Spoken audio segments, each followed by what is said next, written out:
Vamos falar um pouquinho sobre desapego hoje? É difícil para você se desapegar de roupas, objetos, aqueles objetos assim que trazem memória do passado e aí você acaba acumulando um monte de coisa na sua casa e não tem mais espaço para guardar? Se esse é o seu caso, vem comigo!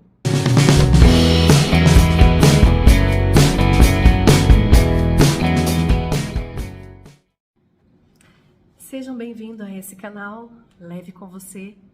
Eu sou Sibila, sou psicóloga e psicanalista e no vídeo de hoje a gente vai falar um pouquinho sobre a dificuldade em desapegar das coisas.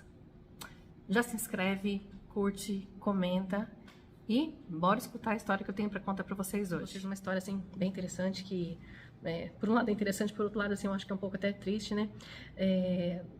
Em determinado momento da minha vida eu conheci uma pessoa que era assim muito apegada aos objetos e ela tinha assim a casa totalmente forrada de coisas, prateleiras, caixas, bibelôs, pequenos objetos, e eu gostava de ir na casa dela, sabe? Porque ela era uma pessoa interessante, ela tinha muita história para contar e eu achava que aquele universo assim era uma coisa inspiradora, encantadora. E eu me atraio sim por esses lugares cheios de coisas assim com histórias para contar. Mas naquele momento que eu visitei essa pessoa, né, já conhecia fazia um pouco tempo, ela acabou, né, trazendo pessoas da família naquele dia, a gente foi tomar um chá e tal, e aí ela me contou, né, que na verdade ela tinha uma outra residência, né, e aí a conversa vai, conversa vem, e aí as pessoas da família vieram e delataram a pessoa, disseram o seguinte: ela tem aquela outra casa lá naquele endereço, mas ninguém consegue entrar lá. Mas por que ninguém consegue entrar lá? E veio então a revelação. A casa era usada para ela guardar todas as coisas que ela não conseguia manter guardada naquela casa que ela morava. Não era uma casa pequena, tudo bem, não era uma casa muito grande, mas também não era uma casa pequena. Então, ela tinha essa casa outra que ela não alugava, não colocava para vender, era um bem dela, mas que ela guardava assim todas as coisas que ela não conseguia se desfazer. E aí isso foi uma história que ficou marcada para mim, né? Faz alguns anos já isso. E na minha prática clínica a gente observa essa questão do acúmulo, né? Como compensação emocional. Pessoas que guardam muitas coisas, pessoas que guardam pequenos objetos, cartas, às vezes pequenas etiquetas, pedaços, laços de fita, e embalagens de presentes, sacolas, caixinhas de coisas simples que compram, às vezes uma caixa de celular, uma caixa de um relógio, e elas vão acumulando, e aquilo vai se tornando parte delas, né? Aquilo vai ganhando uma tonalidade afetiva, difícil de desapegar mesmo, difícil de causar uma ruptura, uma separação, e a pessoa simplesmente não consegue fazer a limpa, né, anual da casa dela, e vai acumulando também às vezes outras peças, né, taças, pratos, jogos de panela, peças de roupa, e aí a gente consegue perceber que em determinado momento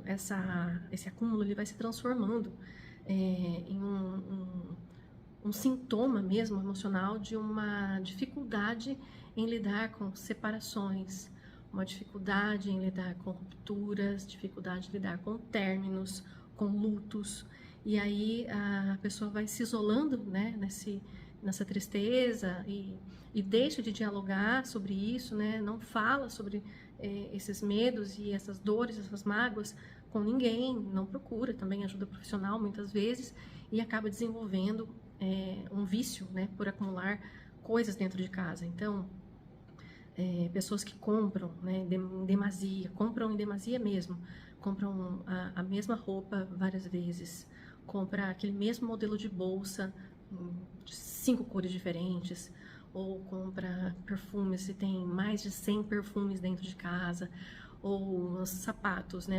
A gente meio que naturalizou uma mulher ter, assim, 80, 200 pares de sapato, por uma cultura social, né? Mas isso realmente é um desequilíbrio, a gente entende, né, na psicologia como um desequilíbrio, né? O que mora por trás dessa quantidade excessiva de objetos, de acessórios, de roupas, o que está por trás, né, do consumo excessivo das pessoas. Então, a gente também consegue correlacionar, muitas vezes, que as pessoas mais solitárias são as pessoas que se enquadram melhor, né, nessa situação, né? A gente percebe que uma pessoa que tem um acúmulo de objetos geralmente tem poucas companhias, né? Não consegue dividir o seu tempo com os seus afetos com outras pessoas. São pessoas mais isoladas. E a gente consegue entender na clínica como um movimento, né, de sofrimento, que a gente pode dizer patológico, que precisa sim de um tratamento. E aí a questão aqui que eu gostaria de falar um pouquinho é por quê, né, que a gente tem essa dificuldade do desapego. Como eu venho falando sempre sobre minimalismo, venho falando para vocês sobre o meu processo de transformação, o meu processo de desapego, né, que eu morava numa casa que tinha um tamanho assim grande e tomei a decisão de ir para uma casa um pouco menor. E nessa casa, toda a proporção dela, em todos os cômodos, tudo é reduzido em relação a outra casa, que para mim está sendo um desafio muito grande me desapegar de algumas coisas e também me organizar em relação às coisas que eu tenho, os objetos que eu possuo dentro de casa. Passa também, sim, por uma autoanálise de consumo, né? Por que eu comprei tanto? Por que eu juntei tantas coisas, né? E aí, quando eu mudei para essa outra casa aqui, que eu estou agora, há mais ou menos um mês, eu brinquei, né? E pensei assim, gente, uma casa é igual a bolsa de mulher. Quanto maior, mais bobagem a gente coloca dentro. E aí fiquei pensando, por que a bolsa da mulher também simboliza esse lugar de acúmulo, né? Porque a gente também observa que na maioria dos homens não usa bolsa, né? Não usa algum acessório extra para carregar tantas coisas. Aí eu pensei, bom, a gente também tem as mulheres que são mães, então elas usam grandes bolsas porque precisam carregar várias coisas para os filhos, além das próprias necessidades, né? Mas mesmo assim, apesar de ter esse olhar variado para outras circunstâncias, né, que não é o contexto aqui hoje, o contexto é realmente voltar o olhar para o desapego e a dificuldade que a gente tem com relação ao desapego, que a gente pode colocar aqui jogadas de marketing, como que a mídia trabalha a nossa mente, como que eles estudam, né, a psicologia também, para poder atingir o objetivo deles, que é vender, né? E a gente aceita de uma maneira muito, muito cruel, muito dolorosa, se adequar aos padrões, né? O capitalismo cria uma rede, cria uma forma de fazer com que as vendas e o consumo sejam constantes e crescentes, e a gente, para não se sentir de fora, a gente se adequa, né? A gente não se sentir isolado, a gente deixa de ser quem a gente é para se igualar à grande massa e comprar e consumir desenfreadamente. Mas o desapego pode ser uma prática que a gente pode colocar em dia aos poucos, escolhendo áreas nas quais a gente pode se sentir confortável de praticar esse desapegar, né, e realmente reduzir e pensar em reusos e pensar em políticas de circulação e de redução de danos com o meio ambiente e também com a própria finança. Para isso, a gente precisa, em primeiro lugar, querer, né? Em segundo lugar, se a gente não conseguir sozinho, mesmo querendo, a gente precisa procurar ajuda. Aí pode ser a ajuda de um parente, de um familiar, pode ser a ajuda de um profissional, pode ser sim numa terapia, como pode ser também, né, de outras formas, com amigos, enfim. O importante é a gente ter um objetivo. Então, se eu penso que tá difícil para mim lidar com isso, é sofrido, pensar em me desligar de alguns objetos, de algumas coisas, é passo a passo, passo a passo. Então, esse caso dessa mulher que eu falei que ela tinha uma segunda casa para acumular as coisas, eu não sei como foi o decorrer da vida dela, né, porque nunca mais eu tive contato. Mas eu tive contato com outras pessoas e tive contato com pessoas na clínica. E que também tem o meu próprio processo de desapego, né? E também isso vem da minha família, né? Vem da minha casa. Na minha casa, minha mãe, ela também é uma pessoa que acumula muito as coisas. Sempre acumulou. Então a gente sempre teve muita foto, muito álbum, muito livro, toda roupa de bebê, todas as lembranças, memórias de bebê, umbigo, dente, o primeiro cabelinho que cortou, tudo sempre foi guardado. Então eu acho que isso trouxe para mim também uma cultura de guardar. E hoje que eu percebo que isso, assim, não é necessário, né? Não tem nenhuma utilidade.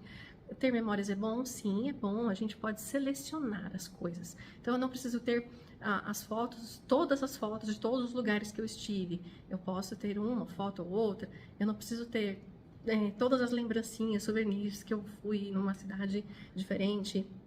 E eu tenho que comprar todas, um chaveirinho, um pratinho, uma caneca, uma camiseta. Não, isso não tem necessidade. Em relação à lembrança nesse sentido, de viagens, acho que o foco que a gente pode colocar aqui, que o importante é ter vivido a experiência, né? Viver a experiência é o que realmente enriquece o sujeito diante de uma viagem e diante do novo. É a experiência que foi adquirida, que foi armazenada afetivamente e que a gente pode compartilhar com as outras pessoas quando a gente retorna de viagem, por exemplo, que é quando a gente se apropria, né, realmente com a fala daquela experiência que a gente viveu, quando a gente replica contando para outras pessoas. Esse é um ponto. Com relação às memórias, né, infantis, a gente pode selecionar uma ou duas peças, determinar. Se eu tenho uma caixa de um tamanho X, então eu vou escolher uma caixa de um tamanho menor e dentro dessa caixa eu vou colocar só aquilo que for mais representativo. Então, assim, é um primeiro passo para o desapego. Já com relação a pessoas que compram, né, o tempo todo e tem aquele armário, aquele closet lotado de roupas e precisa ter muitas peças e vai a muitos eventos, e não recicla, né, não faz isso girar, né, não faz isso circular, ela acaba percebendo lá na frente, que é o que a gente escuta muito na clínica, a queixa do cartão de crédito, né, que está devendo muito, a dificuldade, às vezes, de falar com o parceiro, com a parceira que gastou dinheiro demais e que isso vai impactar na vida do casal, ou então a angústia, né, a angústia que traz também lidar com o não poder comprar mais porque alguém não vai concordar, porque o cartão de crédito já estourou o limite. Mas esse é um ponto que eu quero entrar em outro vídeo sobre a angústia do consumo. Eu vou falar isso em outro momento. Mas as dicas que eu quero deixar aqui sobre o desapego são essas. A gente tem que ir por partes, por pequenos objetivos.